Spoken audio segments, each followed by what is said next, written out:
بسم الله الرحمن الرحيم. الحمد لله وحده والصلاة والسلام على صاحب التاج والمعراج محبوب رب الأرض والسماوات اسمه مكتوب في الإنجيل والتوراة والزبور والقرآن أرسله بالحق بشيرا ونذيرا وداعيا إلى الله بإذنه وسراجا منيرا. أما بعد فأعوذ بالله من الشيطان الرجيم. بسم الله الرحمن الرحيم. ولقد كرمنا بني آدم وحملناهم في البر والبحر ورزقناهم من الطيبات وفضلناهم على كثير ممن خلقنا تفضيلا. صدق اللہ العظیم. اللہ تعالیٰ نے خاتم الانبیاء حضرت محمد مصطفیٰ صلی اللہ تعالی علیہ وسلم کو آخری نبی اور آخری پیغمبر بنا کر بھیجا، اور آپ علیہ السلام نے دنیا میں آ کر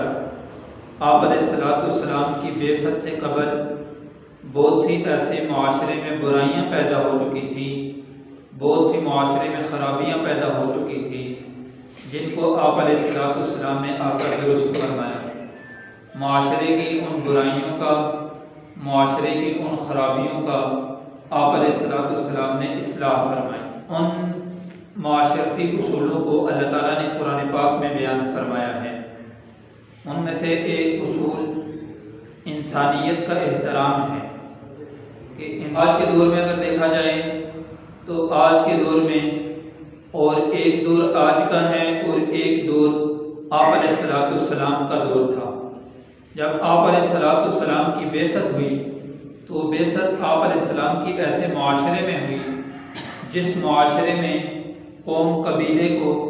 خاندان کو، علاقے کو اور اسی طرح کے جو نسب کو، ایک نسبی خاندان کو ایک خصوصی فضیلت حاصل ہو جاتی تھی. یعنی اگر کسی ایک قوم کا شخص ہے وہ کسی دوسری قوم پر زیادتی کرتا ہے، کسی دوسری قوم کے شخص کے ساتھ لڑائی جھگڑا کرتا ہے، یا کسی دوسری قوم کے شخص کے ساتھ اس کا کوئی بھی ایسا معاملہ پیش آتا ہے تو پوری کی پوری قوم کھڑی ہو کر اس کی حمایت کرتی تھی. چاہے اگرچہ وہ حق پر ہو تب بھی حمایت کرتے تھے، اور اگر ناحق ہو، ظلم پر ہو، پھر بھی وہ قوم قبیلے والے اس کی حمایت کرتے تھے. لیکن اللہ تعالیٰ نے آپ علیہ السلام کو جب مبعوث فرمایا تو آپ علیہ السلام کی بعثت کے مقاصد میں سے اور آپ علیہ السلام کے ذریعے جو معاشرے میں اصلاح فرمائی اس میں سے ایک یہ بھی اصلاح تھی کہ کسی انسان کو دوسرے انسان پر قوم قبیلے کے اعتبار سے، برادری، خاندان، علاقے کے اعتبار سے کوئی فضیلت حاصل نہیں ہے. فضیلت حاصل کس کے اعتبار سے ہے وہ بھی اللہ تعالیٰ نے بتا دیا. آج ہمارے علاقوں میں اس کو بہت زیادہ اس بات کو رواج دیا جاتا ہے کہ قوم قبیلے کے اعتبار سے فضیلت حاصل ہو. اور ہندوؤں میں آج بھی دیکھا جائے تو اگرچہ کچھ پہلے سے بہتری آئی ہے، یعنی پہلے جو ان کی برائیاں تھیں ان سے کچھ کمی ہوئی ہے، لیکن فی الحال بھی اگر ان کو دیکھا جائے تو کچھ نہ کچھ ان میں موجود ہیں. اب ہندوؤں میں ایک ہے برہمن قوم ہے اور ایک ہے ایشور ہے. اسی طرح مختلف ان کے خاندان ہیں، مختلف قبیلے ہیں. اب ان کے ایک قوم جو ہے جیسے برہمن قوم ہے، اب دوسری ایشور قوم ہے. اب ان دونوں میں سے کوئی ایک قوم دوسری قوم کے معاملات میں شریک نہیں ہو سکتی. یعنی بعض جگہوں پہ تو حضرات اہل علم بتاتے ہیں کہ ریلوے اسٹیشن جو بنے ہوئے ہیں، جو عمومی جگہیں بنی ہوئی ہیں، ان جگہوں پر بھی اگر پانی پینے کے انہوں نے ٹینکیاں نصب کی ہوئی ہیں تو ان میں بھی لکھا ہوا تھا کچھ عرصہ قبل کہ یہ فلاں قبیلے کے پانی پینے کی جگہ ہے، یہ فلاں قبیلے کے پانی پینے کی جگہ ہے. تو گویا کہ ہندوؤں میں یہ رواج چلا آ رہا ہے کہ وہ اگر ایک قوم کا ہے ان کی تو دوسری قوم کا آدمی اس کے ساتھ برابر کا شریک نہیں ہو سکتا، اس کے ساتھ کاروبار میں برابر کا شریک نہیں ہو سکتا، اس کے ساتھ رشتہ داری میں برابر کا شریک نہیں ہو سکتا۔ ہاں یہ تو ہے کہ ان کے ماتحت رہ کر کام کاج کر سکتا ہے، ان کے ماتحت رہ کر ملازمت کر سکتا ہے، ان کے ماتحت تو چل سکتا ہے، لیکن دوسری قوم کی برابری کے ساتھ نہیں چل سکتا۔ یہی اس وقت جاہلی جو معاشرہ تھا قریش کا، اس معاشرے میں یہی خرابی تھی، اور وہ یہی کہتے تھے کہ ہم قریش ہیں، ہمارے علاوہ جو لوگ ہیں وہ گویا کہ کیڑے مکوڑے ہیں، جس طرح کیڑے مکوڑے ہیں وہ ہمارے علاوہ کے لوگ اس طرح ہیں۔ لیکن جب اللہ تعالیٰ نے اپنے آخری نبی صلی اللہ علیہ وسلم کی بعثت فرمائی اور آپ علیہ السلام کی بعثت کے ساتھ معاشرے کی بہت سی خرابیوں کو اللہ تعالیٰ نے اصلاح فرمائی، تو ان میں سے ایک یہ بھی تھی، آپ علیہ السلام نے کے ذریعے اللہ تعالیٰ نے فرمایا وَجَعَلْنَاكُمْ شُعُوبًا وَقَبَائِلَ لِتَعَارَفُوا، یعنی جو میں نے تمہارے قوم اور قبیلے بنائے ہیں، یہ قوم اور قبیلے ایک دوسرے پر اترانے کے لیے نہیں ہیں، یہ ایک دوسرے پر فخر کرنے کے لیے نہیں ہیں، بلکہ یہ کس کے لیے ہیں؟ لِتَعَارَفُوا، یعنی آپس میں پہچان کے لیے ہیں، تعارف کے لیے ہیں۔ اب جیسا کہ مثال کے طور پر دیکھا جائے آج کے دور میں بھی ہوتا ہے کہ آج کے دور میں اگر آپ کسی دوسرے ملک میں کسی آدمی کو کوئی چیز بھیجنا چاہ رہے ہیں، کوئی خط بھیجنا چاہ رہے ہیں یا کوئی بھی گفٹ بھیجنا چاہ رہے ہیں، تو آپ پہلے اس ملک کا نام لکھیں گے، پھر اس ملک کے صوبے کا نام لکھیں گے، پھر اس صوبے کے شہر کا نام لکھیں گے، پھر اس شہر کے آگے پوسٹ آفس جو ہے اس کا پتہ لکھیں گے، پھر اس آدمی کے گلی محلے کا پتہ لکھیں گے، اور پھر اس انسان کا آپ نام لکھیں گے۔ تو آپ یہاں سے بھیجیں گے پوسٹ کے ذریعے تو وہ اس انسان تک پہنچ جائے گا۔ اب ایک یہ ہے انسان کا تعارف، اس لیے اللہ تعالیٰ نے جو انسانوں کو مختلف قوموں میں مختلف قبیلوں میں پیدا فرمایا ہے، یہ پیدا کرنا اللہ تعالیٰ خود فرما رہے ہیں۔ کس لیے پیدا فرمایا ہے؟ لِتَعَارَفُوا، یہ پہچان کے لیے پیدا فرمایا ہے، یہ تمہارے تعارف کے لیے پیدا فرمایا ہے، اور یہ ایک دوسرے پر فخر کے لیے اور ایک دوسرے پر اترانے کے لیے نہیں ہے۔ حتیٰ کہ انسانیت کو جو اللہ تعالیٰ نے حقوق دیے ہیں آپ علیہ السلام کی بعثت کی برکت سے، وہ انسانیت کے حقوق بھی اللہ تعالیٰ نے برابر فرمائے ہیں۔ اب یہ آیت مبارکہ جو میں نے تلاوت کی ہے، اللہ تعالیٰ اس میں فرماتے ہیں وَلَقَدْ كَرَّمْنَا بَنِي آدم، ہم نے بنی آدم کو کیا دی؟ عزت بخشی، تکریم بخشی۔ اب یہاں پر بنی آدم میں انسانوں میں مسلمان بھی داخل ہیں اور غیر مسلم بھی داخل ہیں۔ انسان کو بھی اللہ تعالیٰ نے عزت بخشی ہے، انسان کو جو عزت بخشی ہے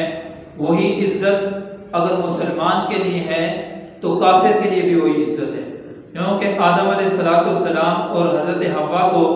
جب اللہ تعالیٰ نے دنیا میں اتارا ہے تو انہی سے آگے نسل چلی ہے، تمام انسانیت یہ آگے انہی کی اولاد ہے۔ تو کافروں کو بھی وہی عزت حاصل ہوگی معاشرے میں، لیکن کب وہ عزت حاصل ہوگی؟ جب وہ کافر آپ کے ساتھ معاشرے میں امن کے ساتھ رہ رہے ہیں، اسلامی ملک میں رہ رہے ہیں، اسلامی ملک کے قانون کی پاسداری کر رہے ہیں، اسلامی ملک میں رہتے ہوئے مسلمانوں کی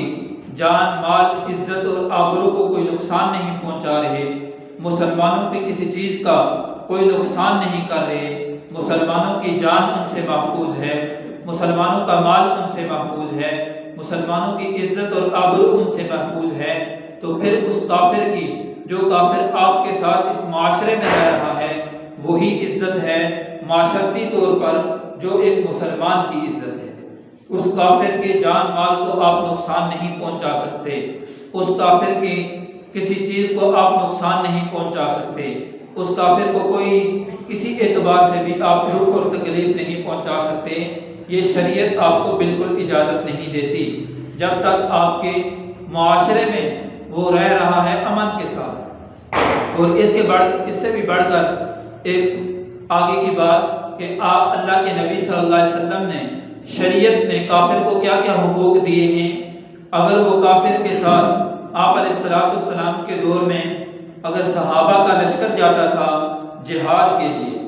اب جہاد میں بھی جہاد جو عبادت ہے وہ جہاد فی سبیل اللہ عبادت ہے، یعنی وہ جہاد خالصتاً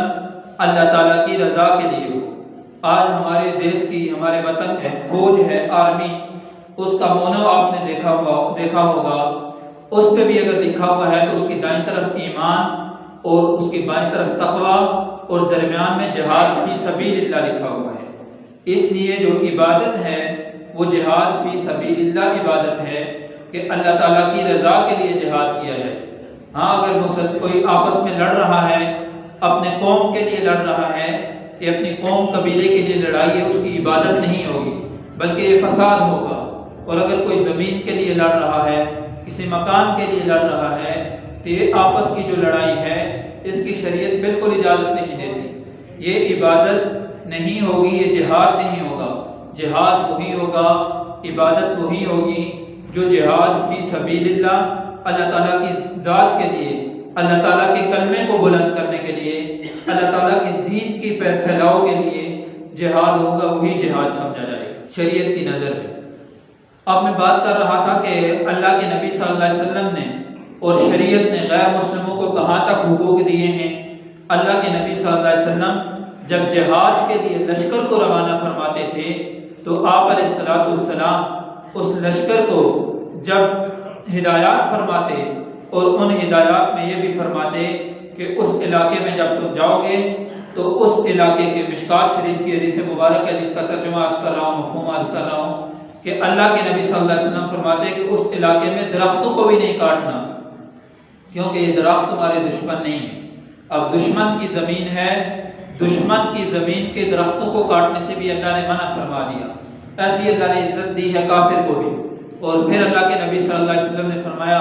کہ ان کے گھروں کو بھی نہیں گرانا کیونکہ وہ گھر، ان کے گھر بھی تمہارے دشمن نہیں ہیں۔ اور پھر اللہ کے نبی صلی اللہ علیہ وسلم نے فرمایا یہاں تک کہ اگر کوئی لوگ غیر مسلموں کے اپنے عبادتوں میں مشغول ہیں، اپنے عبادت خانوں میں ہیں، اپنی کسی بھی عبادت میں مشغول ہیں تو ان کو بھی قتل نہیں کرنا، وہ بھی تمہارے دشمن نہیں ہیں۔ اتنی اللہ کے نبی صلی اللہ علیہ وسلم نے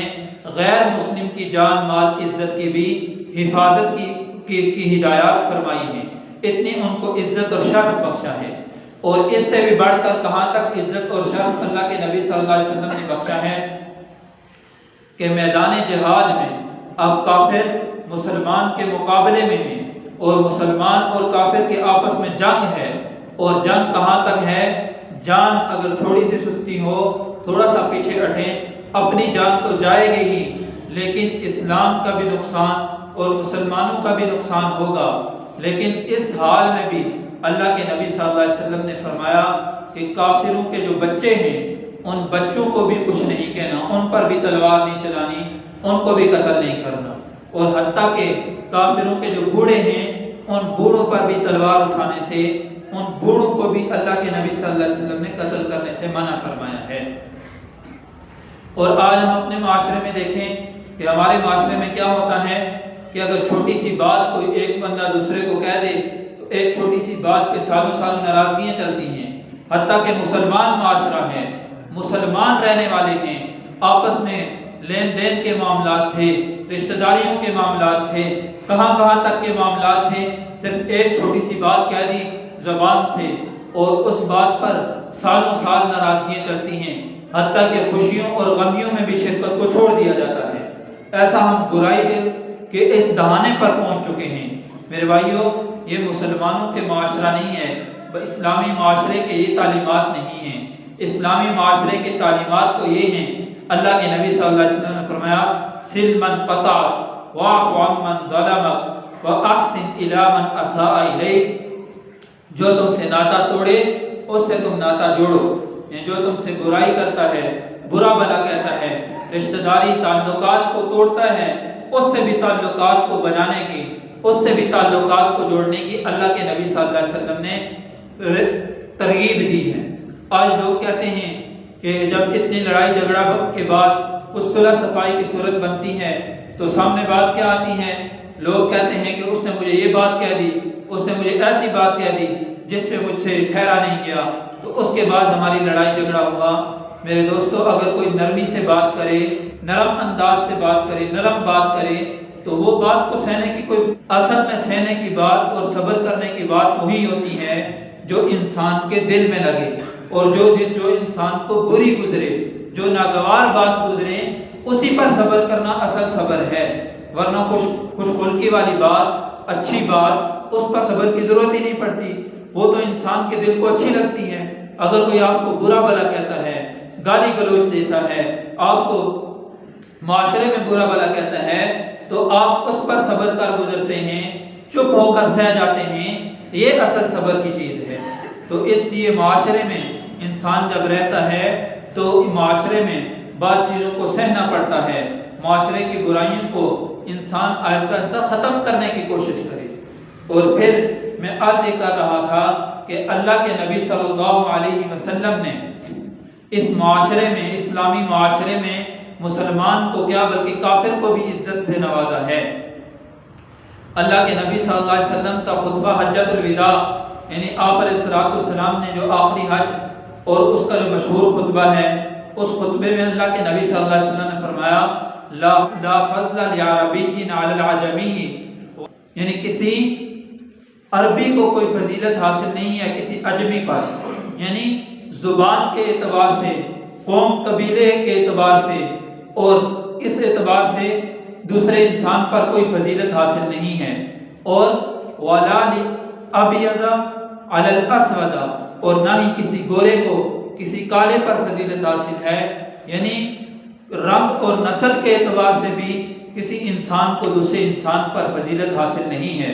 بلکہ فضیلت کی چیز کیا ہے؟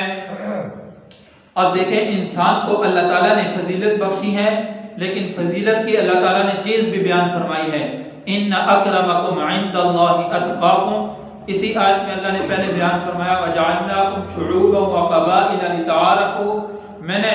جو تمہارے قوم اور قبیلے بنائے ہیں یہ تعارف کے لیے، یہ پہچان کے لیے بنائے ہیں۔ اللہ کو معلوم تھا، اللہ نے اس لیے پہلے ہی کہہ دیا کہ انسان قوم اور قبیلے کو عزت اور ذلت کا سبب نہ ٹھہرائے۔ اللہ نے فرما دیا ان اکرمکم عند اللہ اتقاکم، تمہارے اللہ کے ہاں سب سے پرہیزگار، سب سے باعزت انسان وہ ہوگا جو اللہ کے نزدیک سب سے زیادہ پرہیزگار ہوگا۔ اس لیے اللہ تعالیٰ نے جو انسان کو عزت بخشی ہے، حتیٰ کہ انسان کو جو عزت بخشی ہے، انسان کو یہ عزت فرشتوں سے بھی بڑھ کر عزت بخشی ہے۔ وجہ کیا ہے؟ انسان کو فرشتوں سے بھی عزت بخشی ہے اس لیے کہ فرشتوں کو اللہ تعالیٰ وہ ملک ہیں، ملائکہ ہیں، ان کے اندر معصیت کا مادہ نہیں ہے، ان کے اندر جو مادہ ہے وہ عبادت کا، وہ اطاعت کا ہی مادہ ہے۔ اب اگر کوئی ایک انسان ہے وہ سن نہیں سکتا، بہرا ہے، تو وہ کہے کہ میں نے غیبت نہیں سنی، میں نے اللہ کی ناپسندیدہ بات نہیں سنی، تو اس کی یہ بات اتنی قابل عزت نہیں ہوگی بنسبت اس آدمی کے جو آدمی سن سکتا ہے پھر بھی غیبت نہیں سنتا، جھوٹ نہیں سنتا۔ اسی طرح ایک آدمی ہے، گونگا ہے، بول نہیں سکتا، لیکن وہ یہ کہتا ہے کہ میں نے جھوٹ نہیں بولا، میں نے غیبت نہیں کی، تو اب اس کی بات، یہ بات اس آدمی کے مقابلے میں زیادہ باعزت نہیں ہے جو آدمی بول بھی سکتا ہے پھر بھی وہ غیبت سے بچتا ہے، پھر بھی جھوٹ سے بچتا ہے۔ اسی طرح اگر کوئی آدمی بہر آنکھوں سے نابینا ہے تو وہ یہ کہے کہ میں نے اللہ کی منع کی ہوئی چیزوں کو نہیں دیکھا، تو اس کی یہ اپنی جگہ پر فضیلت تو ہے، لیکن اس آدمی کے مقابلے میں نہیں جس کو اللہ نے آنکھیں دی ہیں پھر بھی وہ برائی کو دیکھنے سے، اللہ کی مرضی کے خلاف دیکھنے سے بچتا ہے۔ تو اس لیے فرشتوں کو جو اللہ تعالیٰ نے فضیلت دی ہے، فرشتوں میں معصیت کا مادہ ہی نہیں ہے، اس لیے ان کو فضیلت ہے، لیکن انسان کی جو فضیلت ہے وہ اس سے بڑھ کر فضیلت ہے، کیونکہ انسان کے اندر اللہ تعالیٰ نے معصیت کا مادہ بھی رکھا ہے، انسان کے اندر نیکی کا مادہ بھی رکھا ہے۔ انسان معصیت کے مادے کو دبا کر، اس کو کچل کر نیکی کرتا ہے، تو یہ انسان کی نیکی یہ اللہ تعالیٰ کے ہاں بہت زیادہ قدر والی ہے۔ اللہ تعالیٰ کے ہاں اس انسان کی نیکی کی بہت زیادہ قدر ہے، اور خاص کر انسان اور پھر جوان کی توبہ یہ اللہ تعالیٰ کے ہاں بہت قدر کی چیزیں ہیں۔ اس لیے انسان کو اپنے قوم، قبیلے اور معاشرے کی برائیوں کو ختم کر کے اسلامی تہذیب و تمدن میں بڑھ کر، اسلامی معاشرے کو سامنے رکھ کر شریعت مطہرہ کو سامنے رکھ کر زندگی گزارنی چاہیے۔ اللہ تعالیٰ سے دعا ہے کہ اللہ تعالیٰ ہمیں 100% شرعی احکامات کے مطابق زندگی گزارنے کی توفیق عطا فرمائے۔